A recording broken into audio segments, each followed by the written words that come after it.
Hello friends, मेरे YouTube channel को subscribe करें, साथ ही बेल आइकन को भी प्रेस करें ताकि आपको आगे नोटिफिकेशन प्राप्त होते रहें। यदि आप मुझसे टेलीग्राम पे जुड़ना चाहते हैं तो टेलीग्राम पे लक्ष्य विथ भावेश गजपाल लिख के सर्च करेंगे तो आपको मेरा चैनल मिल जाएगा। साथ ही यदि आप मुझसे फेसबुक पे जुड़ना चाहते हैं तो ज्ञानदा ट्यूटोरियल्स महासमुंद लिख कर सर्च करेंगे तो आपको मेरी कोचिंग संस्था मिल जाएगी। आप उसमें मुझसे हेलो, चलिए आज हम चालू करने वाले हैं भारत में पेट्रोलियम संसाधन खनिजों में पार्ट 1 है ये।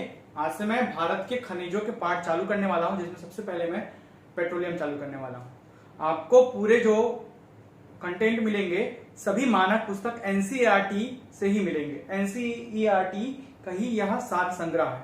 साथ ही मेरे नोट्स का जो सार है, ये जितने मैं पढ़ता हूं, जो मैं नोट्स बनाता हूं, उसका सार है ये।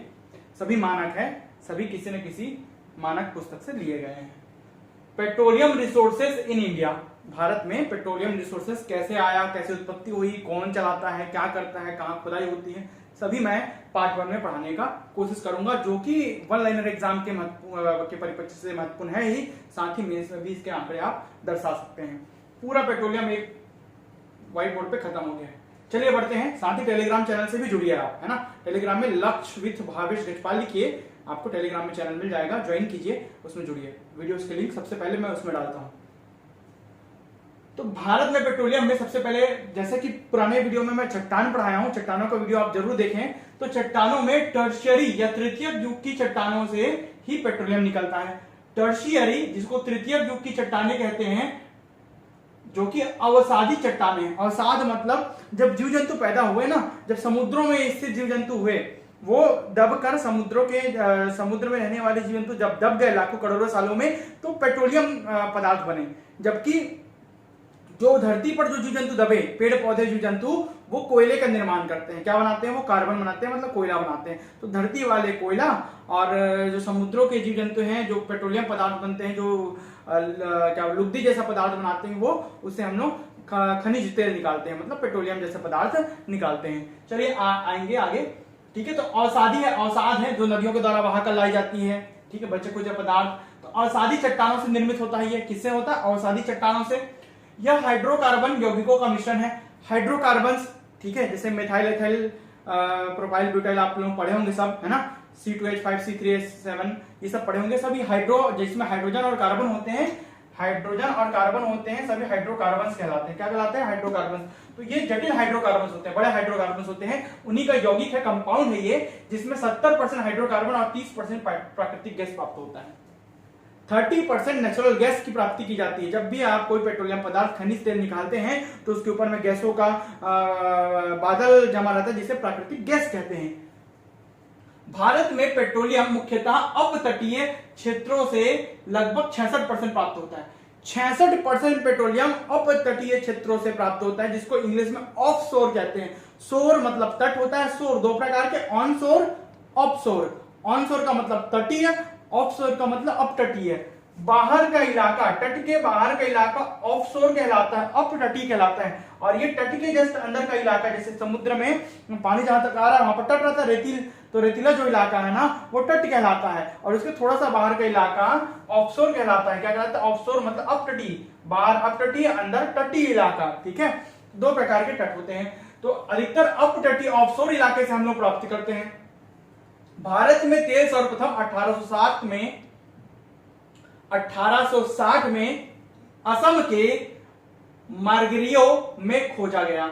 एशिया का भी, ठीक है, एशिया और भारत का सर्वप्रथम जो तेल है वो मार्गिरियो में खोजा गया। मात्र ऐसे ही खोजा गया था, कोई इसका औद्योगिक उपयोग नहीं था, केवल पता लगा लेगा कि असम क्षेत्र में तेल मिलता है 1807। लेकिन जब क्वेश्चन अलग टाइप से पूछेगा, जब क्वेश्चन पूछेगा उसमें आंसर क्या लेना, ये मैं आगे बताऊंगा। ठीक है, देखिए बेसिकली हिमालय की जब उत्पत्ति होती है तो यहाँ पर तैतीस सागर हुआ करता था।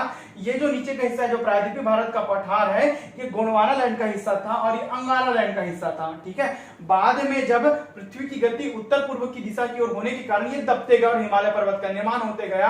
और यहाँ का समुद्र का पानी है, समुद्र में यहाँ जो तैतीस सागर हुआ करता था बीच का, वो भरते गया। और यही यहाँ पर इसी के नीचे जब खुदाई करते हैं तो अवसाद युक्त चट्टाने मिलती जिससे तेल निकाला जाता है। समुद्र था पहले, समुद्र के जीव जंतु पौधे जो होंगे वो नीचे सड़ गल के जम के क्या बन जाएंगे, तेल जैसा, लुगदी जैसा निर्माण करेंगे, ठीक है। जबकि धरती पर जो जीव जंतु और पेड़ पौधे जमेंगे वो कोयला कार्बन देते हैं, क्या देते हैं, कोयला कार्बन जैसे, ठीक है, ईंधन हमें प्रदान करते हैं। आगे बढ़ते हैं, भारत में प्रथम तेल कुआं, देखिए ये तो छोड़ दीजिए, ये आता नहीं है कभी भी, है ना, ये ऑनलाइन कभी भी नहीं आएगा।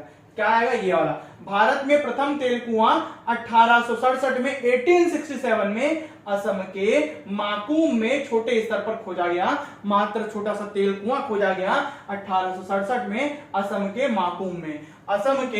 असम घाटी क्षेत्र जो कि ब्रह्मपुत्र नदी घाटी है, जो आता है, नदियां अपने साथ बहाकर अवसाद लाती हैं, कचरा लाती है, गाद लाती हैं, पेड़ पौधे जीव जंतु, मरे हुए जीव जंतु पेड़ पौधे को बहाकर लाती है, वही नीचे सड़े गल जाते हैं और लाखों करोड़ों सालों में वही पेट्रोलियम जैसे पदार्थों का निर्माण करते हैं। तो असम के माकूम में 1867 में असम के माकूम में छोटे स्तर पर पहला तेल कुआं खोजा गया। अब आ जाते हैं, सर्वप्रथम औद्योगिक स्तर पर तेल कुआं 1889 में असम के डिगबोई में खोजा गया। असम के माकूम में जो तेल कुआं मिला था वहां से ज्यादा तेल नहीं निकाला जा सका और उसे औद्योगिक स्तर पर उपयोग नहीं कर सके। बाद में 1889 में एक और तेल कुआं खोजा गया, क्रम में दूसरा और औद्योगिक स्तर पर पहला। ये औद्योगिक स्तर से मतलब औद्योगिक क्षेत्र में प्रगति करने के लिए, तो औद्योगिक स्तर पर जो पहला तेल कुआं था वो 1889 में असम का डिगबोई था, इसलिए आंसर हमेशा असम का डिगबोई लेना है, ठीक है। एशिया का पहला तेल कुआं जो कि औद्योगिक स्तर पर है, इसलिए आंसर में हमेशा असम का डिगबोई ही लिया जाता है, ठीक है। ना ही माकूम लिया जाता है, ना ही मार्गेरियो लिया जाता है, ठीक है। असम का डिगबोई ही आंसर में लिया जाता है। अगर डिगबोई नहीं है तो माकूम आपके ऑप्शन पे होगा ही होगा। तो डिगबोई में 1889 में तेल कुआं खोजा गया, जो कि जिसका उपयोग औद्योगिक स्तर पर किया गया। किसके स्तर पर, औद्योगिक स्तर पर किया गया। और ये तेल कुआं बहुत ही गहरा था, जिससे तेल निकालने का काम पहली बार भारत में, साथ साथ एशिया में चालू हुआ, पूरे एशिया में, ठीक है। अब आ जाते हैं 1955 में। अब जैसे ही स्वतंत्रता प्राप्ति होती है 1948 में औद्योगिक क्षेत्र और तेल के क्षेत्र में विकास होता है। विकास करने के लिए सोचा जाता है तो 1955 में तेल एवं प्राकृतिक गैस निदेशालय की स्थापना की जाती है। तेल एवं प्राकृतिक गैस निदेशालय, डायरेक्टरेट, है ना, की स्थापना की जाती है 1955 में। बाद में 1956 में इसका विस्तार कर दिया जाता है और तेल एवं प्राकृतिक गैस आयोग कहलाया। यही क्या कहलाया, आयोग। निदेशालय को आयोग में बदल दिया गया। ONGC, oil and natural gas commission कहलाया। देखिए याद रखिएगा, सब अलग अलग है। Oil and natural gas commission, ONGC, commission, आयोग, है ना, तो आयोग कहलाया 1956 में। 1994 में 1956 के नियमों में परिवर्तन करके इसको पुनर्गठित करके ओएनजीसी कहा गया। अभी भी ओएनजीसी है, लेकिन इसमें जो कमीशन है, इसमें जो सी है वो कॉर्पोरेशन हो गया। अब oil and natural gas corporation limited कहलाया है। क्या कहलाया, लिमिटेड, एलटीडी। इंडिया की जो भी कंपनियां हैं जिसमें लिमिटेड एलटीडी लगा, मतलब भारत सरकार के द्वारा मान्यता प्राप्त कंपनी है, लिमिटेड है, ठीक है। तो oil and natural gas corporation limited कहलाया, ये ओएनजीसी लिमिटेड कहलाया। 1994 में इसका नाम बदल दिया गया, इसको पुनर्गठित कर दिया गया और ONGC, oil and natural gas corporation limited कहलाया। पहले कमीशन था, आयोग था, बाद में लिमिटेड, निगम कर दिया गया। क्या कर दिया, तेल एवं प्राकृतिक गैस निगम स्थापित किया गया। निगम मतलब कॉर्पोरेशन, है ना। 70% ये तेल उत्पादन करता है और 81% प्राकृतिक गैस यहीं से उत्पादित होता है। कौन करता है, ओएनजीसी करता है। 77% तेल और 81% प्राकृतिक गैस ओएनजी भारत में उत्पादित करता है।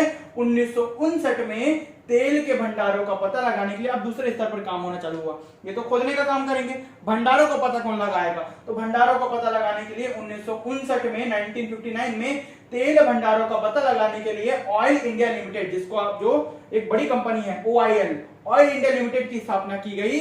साथ ही 1965 में ये अंतरराष्ट्रीय मानक कंपनी बन गई। 1965 में OVL बनता है, ओएनजीसी विदेश लिमिटेड की स्थापना की गई, जो कि अब विदेशों में भी कार्य कर रही है। ओएनजीसी हमारी कंपनी एक अंतरराष्ट्रीय कंपनी है जो कि 17 देशों के 21 प्रोजेक्ट्स में काम कर रही है। कितने देशों के, 17 देशों में तेल निकालने का काम करती है और 21 प्रोजेक्ट्स में वो कार्य कर रही है। इस प्रकार ये मल्टीनेशनल कंपनी है, ठीक है, अंतरराष्ट्रीय कंपनी है। अब बढ़ते हैं आगे। हमारे यहाँ जो भारत में ना तेल के मुख्यतः 4 क्षेत्र हैं। कितने क्षेत्र हैं? 4 मुख्यतः क्षेत्र हैं। भारत के 4 क्षेत्र। असम या ब्रह्मपुत्र नदी घाटी क्षेत्र, यहां से ब्रह्मपुत्र नदी बहती है और यहां बंगाल की खाड़ी में जाकर गिर जाती है। तो यहां पर जो असम में जो बहती है ब्रह्मपुत्र नदी, तो उसी के घाटी में पूरा तेल का भंडार है, क्योंकि वहां पर पहले तथित सागर हुआ करता था। साथ ही नदियों के द्वारा, ब्रह्मपुत्र नदी के द्वारा वहां पर अवसाद या गाद बहा कर लाए गए। लाखों करोड़ों सालों में वो जमीन के अंदर दबकर तेल का निर्माण कर लिए या खनिज तेल बन गए। ठीक है, तो पहला क्षेत्र असम या ब्रह्मपुत्र नदी घाटी क्षेत्र। दूसरा क्षेत्र गुजरात का तटीय क्षेत्र, ये 2 नंबर लिखा है, ये गुजरात का तट, देखो अंदर बनाया हुआ मतलब तटीय क्षेत्र है। तीसरा पश्चिमी अपतटीय क्षेत्र, ये पश्चिम का अपतटीय, ये तट के बाहर है ना, तो बंबई हाई और बसीन, ये 2 क्षेत्र दिख रहे हैं, ये तीसरे में आएगा, है ना। चौथा पूर्वी अपतटीय क्षेत्र, ये जो क्षेत्र दिख रहा है चौथा पूर्वी अपतटीय, ये भी बाहर में है ना, तो ये अपतटीय क्षेत्र है सभी। ये दोनों अपतटीय है, ये तटीय है और ये भी तटीय है, मतलब तट के अंदर है। देख घाटी क्षेत्र ये। माकुम क्षेत्र असम का ही डिगबोई, क्योंकि असम में ही ब्रह्मपुत्र नदी बहती है। असम में ही नाहरकटिया, असम में ही हुगरी जनमोसन, असम में ही सुरमा घाटी।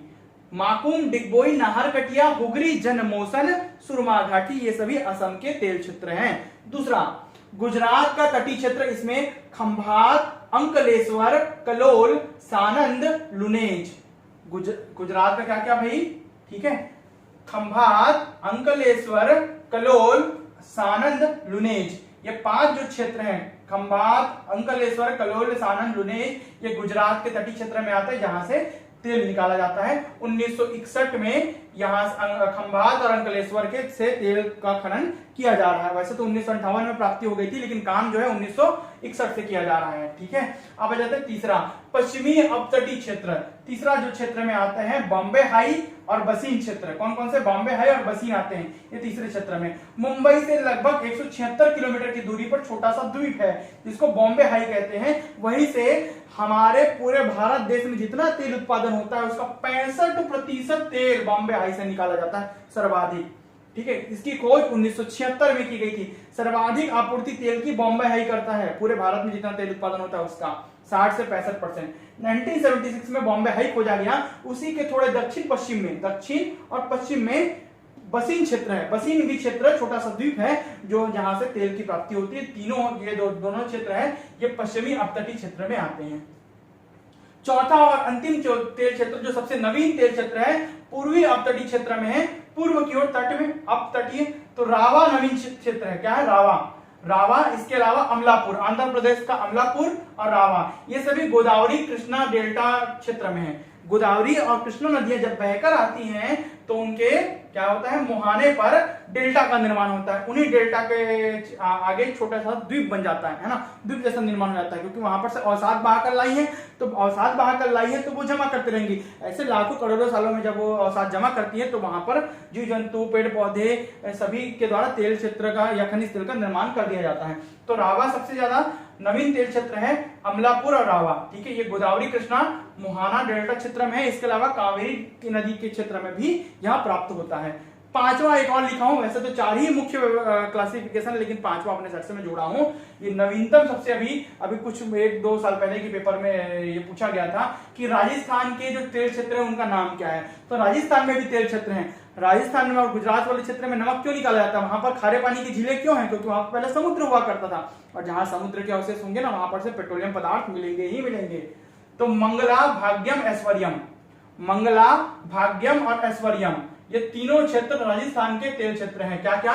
मंगला क्षेत्र, भाग्यम और ऐश्वर्यम। मंगलम, भाग्यम, ऐश्वर्यम, ऐसे याद रखिएगा राजस्थान के तेल क्षेत्रों के नाम, जहां से खनिज तेल प्राप्त किया जाएगा। साथ ही इनसे प्राकृतिक गैस भी निकाला जाता है। ठीक है, क्योंकि तेल क्षेत्र के ऊपर प्राकृतिक गैस के गुब्बारे होते हैं, जिससे प्राकृतिक गैस एकत्र किया जाता है और उसे कंप्रेस करके सीएनजी में बदला जाता है। कंप्रेस्ड नेचुरल गैस सीएनजी में बदला जाता है। ठीक है, प्राकृतिक गैस में बदला जाता है। ठीक है, तो इस प्रकार ये पेट्रोलियम और प्राकृतिक गैस के पूरे क्षेत्रों के वीडियो एक ही वीडियो में कंप्लीट हो जाते हैं, पूरे सार संग्रह। ठीक है, इसको आप शेयर कीजिए, वीडियोस को लाइक कीजिए, चैनल को सब्सक्राइब कीजिए, टेलीग्राम चैनल से जुड़िए, और कैसा लगा कमेंट करके जरूर बताएं। धन्यवाद।